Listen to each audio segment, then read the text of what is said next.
Assalamualaikum warahmatullahi wabarakatuh.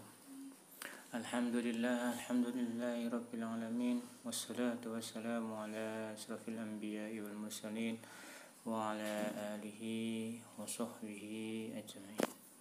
Qala Allah ta'ala fi kitabil karim, a'udzu billahi minasy syaithanir rajim. Bismillahirrahmanirrahim.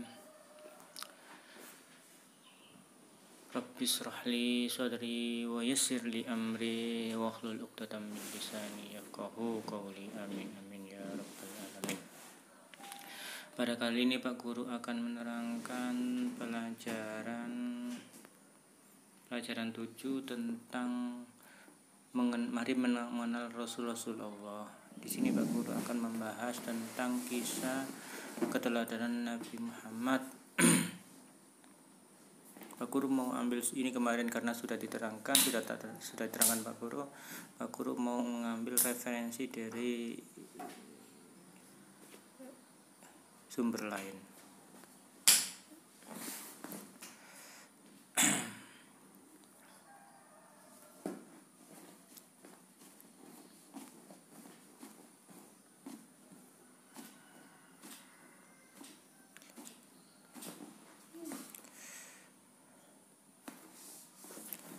Kisah keteladanan Nabi Muhammad sang motivator.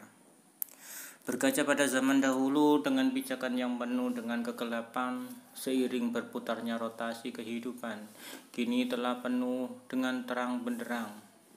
Sebagai umat muslim, lantas kita harus memiliki motivator dan panutan kelak menginspirasi rona kehidupan sehingga mewarnai dakwah kita. Salah satu inspirasi seluruh umat muslim kisah keteladanan Nabi Muhammad SAW. Sang motivator handal yang patut dijadikan panutan, nilai kehidupan, kisah dan kisah tauladan yang dapat kita implementasikan dalam kehidupan sehari-hari untuk menjadi pribadi yang lebih baik. Allah berfirman dalam Al-Quran, Bismillahirrahmanirrahim. Laqad kana lakum fi rasulillahi uswatun hasanah liman kana yarjullaha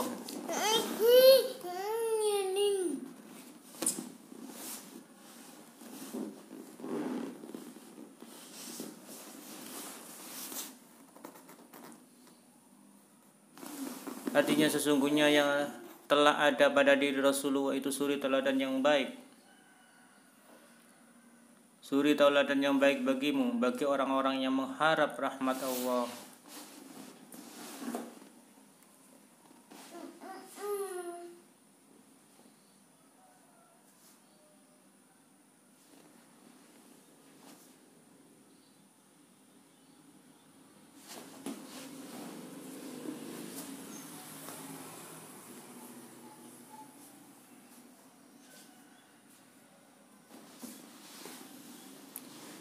Surat Al-Ahzab ayat 21. Nabi Muhammad telah diutus oleh Allah sebagai seorang rasul dan pemimpin bagi umat Islam. Rasulullah memiliki segala keistimewaan dan berbagi rahmat untuk menuntun umat menuju jalan lurus yang diberkahi oleh Allah Subhanahu wa taala. Kebaikannya yang mengharukan diiringi dengan akhlak yang mulia sehingga menjadi suri tauladan bagi umat di dunia. Mari bergerak 5 cerita sang motivator yang handal, kisah suri tauladan Nabi Muhammad SAW. Pada suatu hari terdapat seorang pengemis Yahudi buta yang selalu berteriak dan menghina Nabi Muhammad SAW. Pengemis tersebut selalu ditemani oleh seorang yang senantiasa menyuapi dengan lembut dan kasih sayang. Suatu waktu seorang tersebut tidak datang kembali untuk menyuapi dan tergantikan oleh sahabat Rasulullah, yaitu Abu Bakar As-Siddiq. Seketika itu menyanyikan pengemis hanya ingin disuapi oleh sebelumnya dan rasa nyaman dan sayang diisi seorang. Si pengemis tadi kok beda rasa penyuapan. Ini siapa yang menyuapi saya ini? Ini adalah Abu Bakar As-Siddiq loh. Terus yang menyuapi saya dulu yang lembut itu kemana sekarang? Beliau sekarang sudah meninggal dunia, saya disuruh menggantikan menyuapi Bapak, saksikanlah, mulai detik ini saya bersaksi bahwa Allah Tuhanku dan Nabi Muhammad adalah nabiku. Asyhadu an la ilaha illallah wa asyhadu anna Muhammadar Rasulullah. Karena kelembutannya Nabi Muhammad menyuapi Yahudi, pengemis Yahudi yang tidak pandang bulu. Akhirnya pengemis itu luluh hatinya memeluk agama Islam. Kemudian satu sahabat terbaik Nabi Muhammad itu pun berkata, memang benar aku bukan orang yang biasa datang membawa makanan dan memberimu suapan atas makanan itu. Aku memang tidak bisa selembut orang itu. Ketahuilah bahwa aku adalah salah satu sahabat orang yang setiap hari menyuapimu tersebut, orang yang dulu biasa kesini dan memberimu makan dan menyuapimu sampai beliau wafat. Aku hanya ingin melanjutkan amalan yang ditanggapi orang tersebut karena aku tidak ingin melewatkan satu pun amalannya. Lalu si pengemis buta Yahudi tersebut terdiam dan bertanya kepada Abu Bakar, siapa orang yang selama ini memakan dan menyuapiku? Ketahuilah bahwa ia adalah Muhammad Rasulullah Sallallahu Alaihi Wasallam. Orang yang setiap hari kau hinakan dan kau rendahkan di depan orang banyak di pasar ini. Jawab Abu Bakar kepada pengemis buta itu. Seketika pengemis Yahudi yang buta itu tertegun dan kaget, tergiang. Tak ada kata yang keluar dari mulutnya. Tampak bibirnya bergetar. Air mata pengemis buta itu perlahan membasahi pipinya yang mulai keriput tua. Si pengemis buta tersadar betapa orang yang selama ini ia hinakan justru memperlakukannya dengan lemah lembut dan penuh kasih sayang. Lantas pengemis tersebut merasa lebih hina dari apapun yang di dunia ini. Ia seraya berkata, selama ini aku telah menghinanya, memfitnahnya. Bahkan saat Muhammad ada di sampingku sedang menyuapi aku, tapi dia tidak pernah memarahiku. Dia malah dengan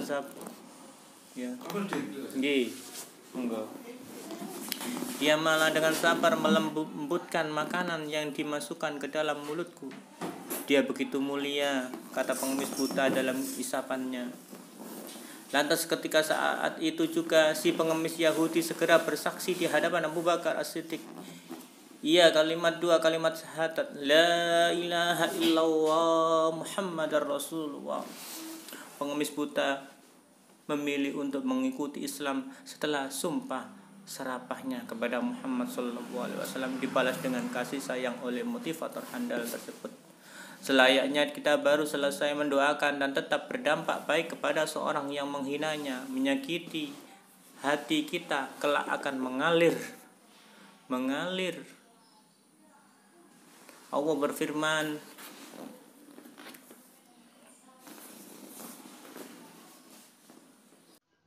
halo, ya Mbak Siti.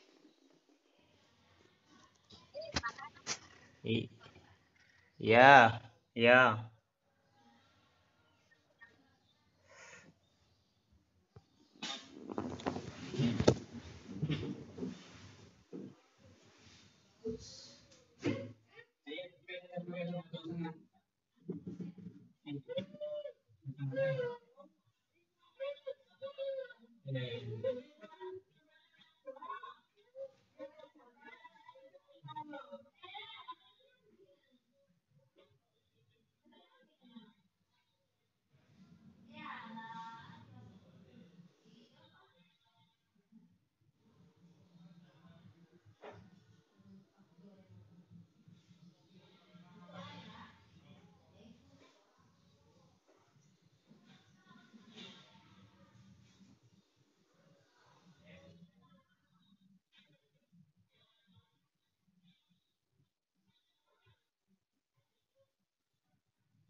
Eh,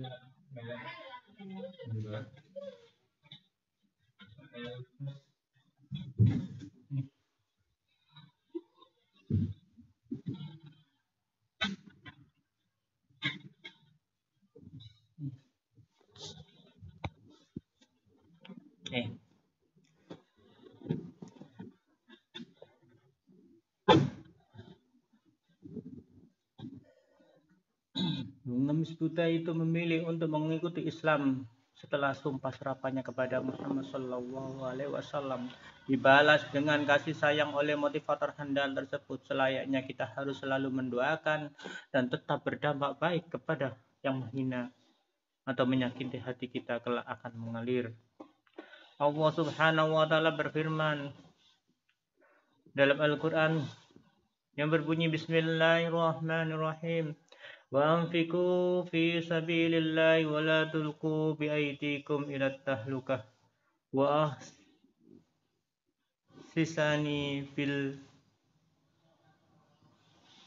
mafasani bil masih. Artinya, dan belanjakanlah harta bendamu di jalan Allah dan janganlah kamu menjatuhkan dirimu sendiri ke dalam kebinasaan, dan pajak baiklah karena sebenarnya Allah yang berasal dari orang yang baik. Ketulusan hati Rasulullah terhadap hamba sahaya. Kisah seorang budak yang paling beruntung dan menjadi warisan bagi Rasulullah Sallallahu Alaihi Wasallam setelah menikah dengan Khadijah radhiyallahu anha. Nabi Muhammad memerdekakannya. Dialah yang telah merawat Nabi Muhammad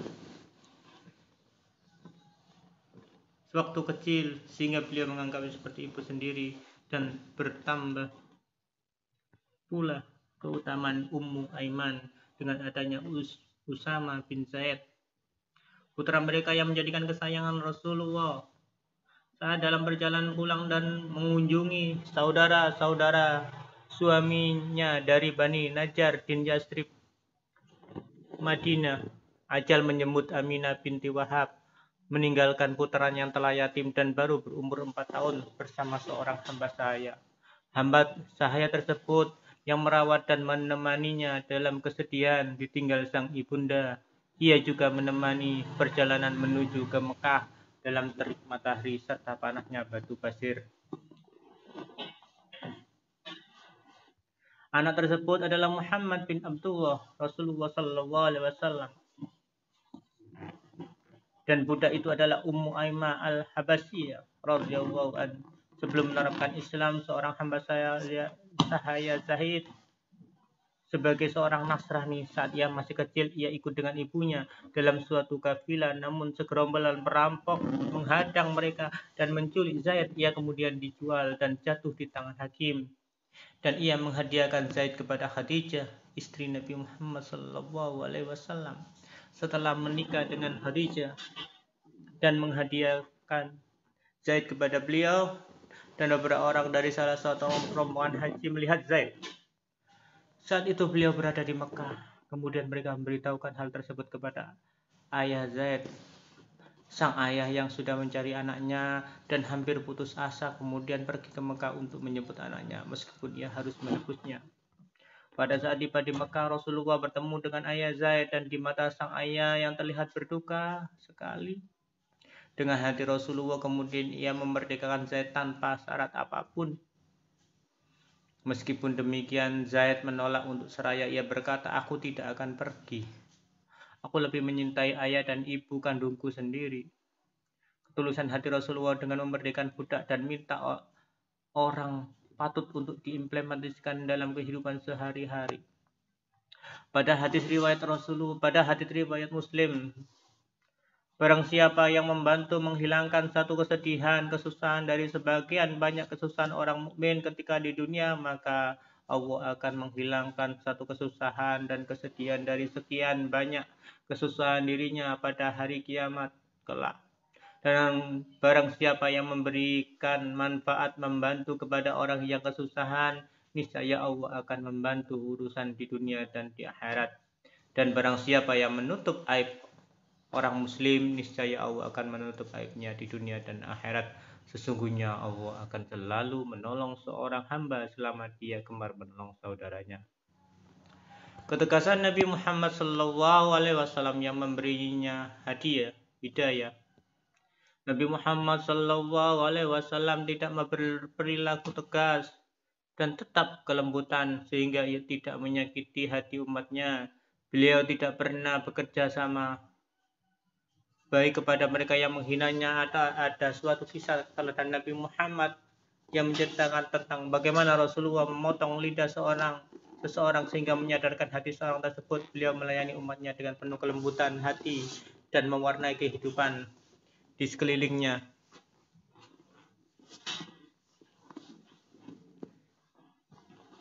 Pada saat perang Hunain berkecamuk, Nabi Muhammad mengangkat senjata.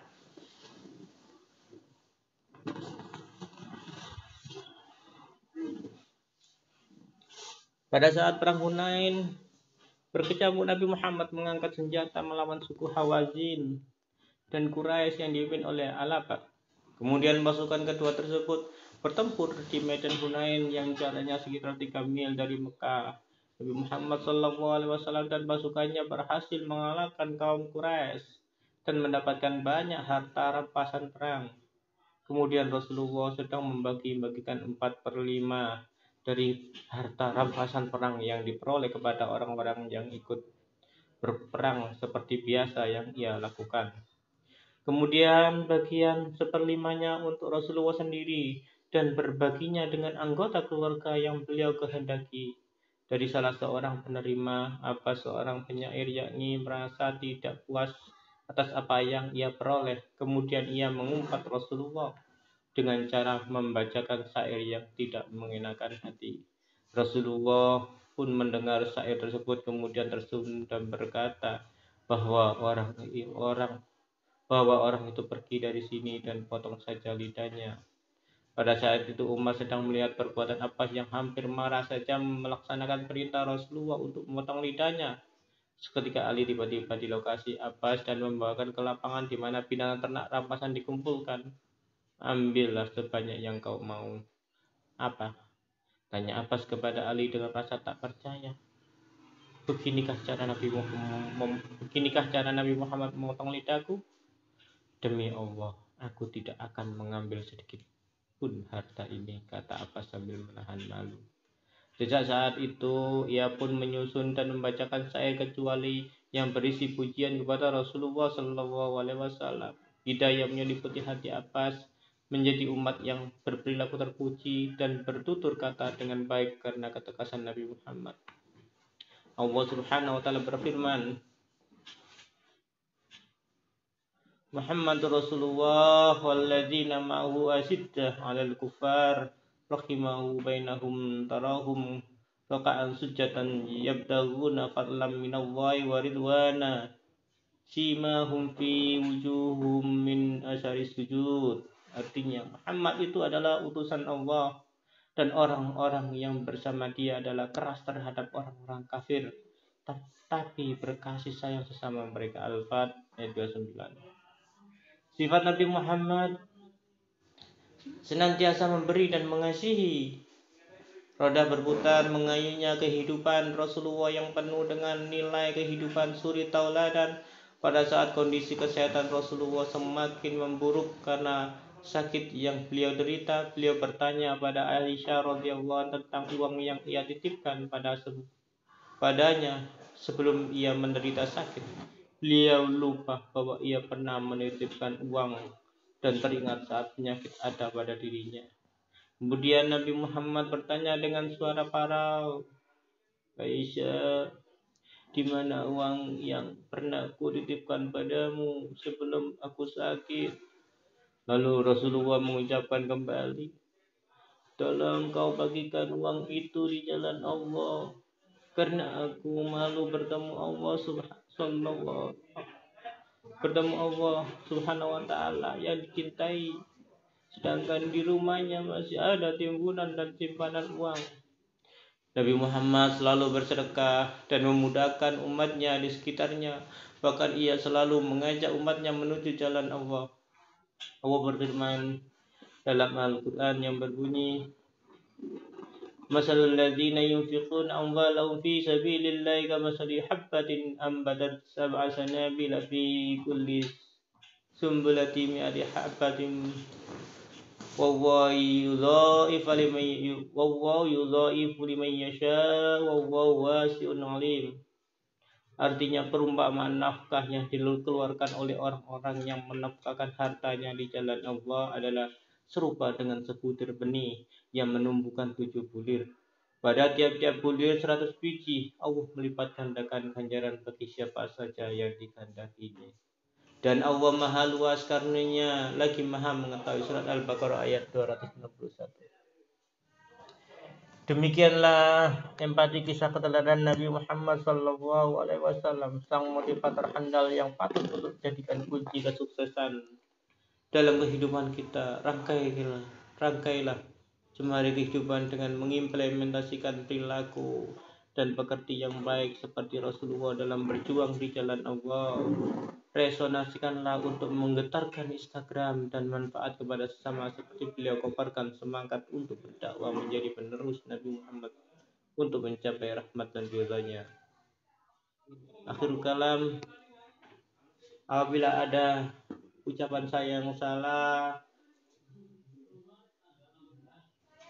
saya mohon maaf yang sebesar-besarnya atas kebodohan saya sendiri. Jangan diikuti kalau perkataan saya salah. Kalau benar perkataan saya itu semata-mata datang dari Allah. Wabillahi taufiq wal hidayah wa ridha wal inayah. Assalamualaikum warahmatullahi wabarakatuh.